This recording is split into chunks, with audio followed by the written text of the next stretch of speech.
So I'm going to be switching out this old Rainbird sprinkler controller that I have here with this new ImoLaza Ultra. This is a much more high-tech and user-friendly controller. And after 20 years, this one's ready to go. All right, let's see what's in the box. Get a little set of keys. Looks like to lock the box that it comes in.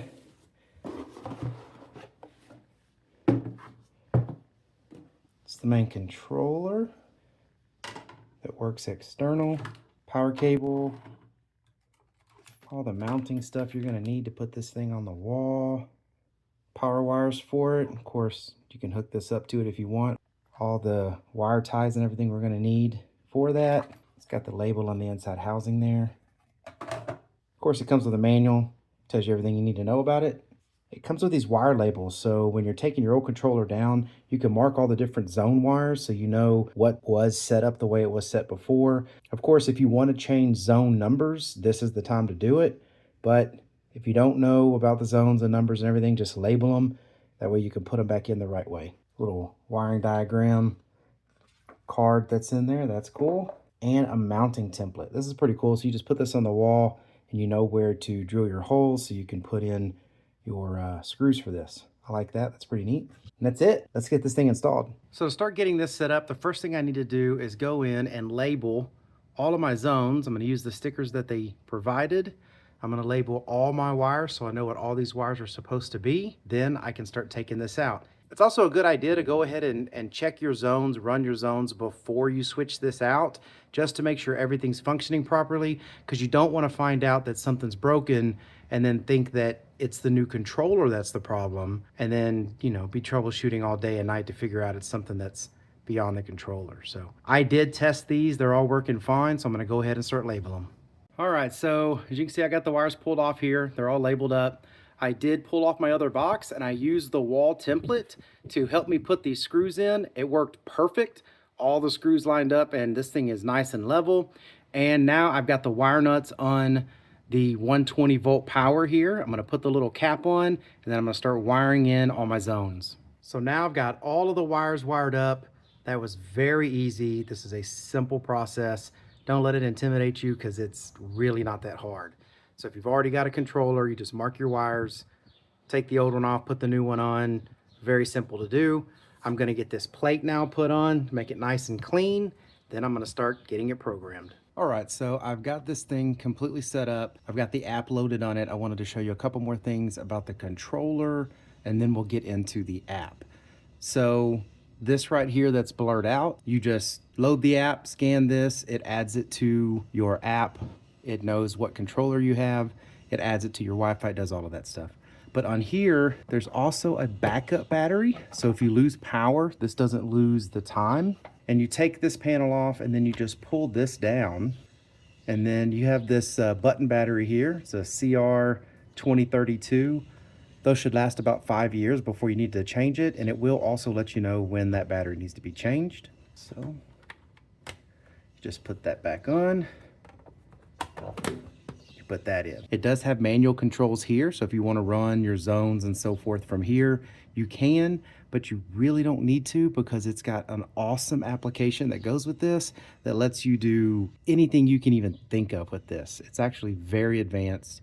You can do a simple version, makes it easy for anyone to set it up, or you can get really advanced all the way down into, you know, what kind of heads you have, what their flow rates are, all of that. And also don't forget, the box this comes in has a lock. So this isn't to just close it. It's got a snap on this side to let you close the door and keeps it closed. But if you don't want anybody messing with your sprinkler system, come in here, you lock it. You don't have to do anything with it. You can run everything from your phone. You don't even have to get into this. So this is the app that I loaded on this phone. I went through and made a real simple schedule just to mess around with it. I haven't went through and made a really advanced one, but I'm gonna be doing that later. When you do your schedule, you can come in there, you can set up your water delays. If it's detecting any rain from the rain station, we have a rain sensor here that I did hook up, but I may just disable that because we actually have a little weather station that's right outside our neighborhood, and it picks that up in the app, and it asks you, do you want to use that one to get your rain data? And I was like, yeah, I'd rather use that than my old 20-year-old rain sensor. You've got your zones. In each one of your zones, you can come in and customize them. I've started customizing my zones here.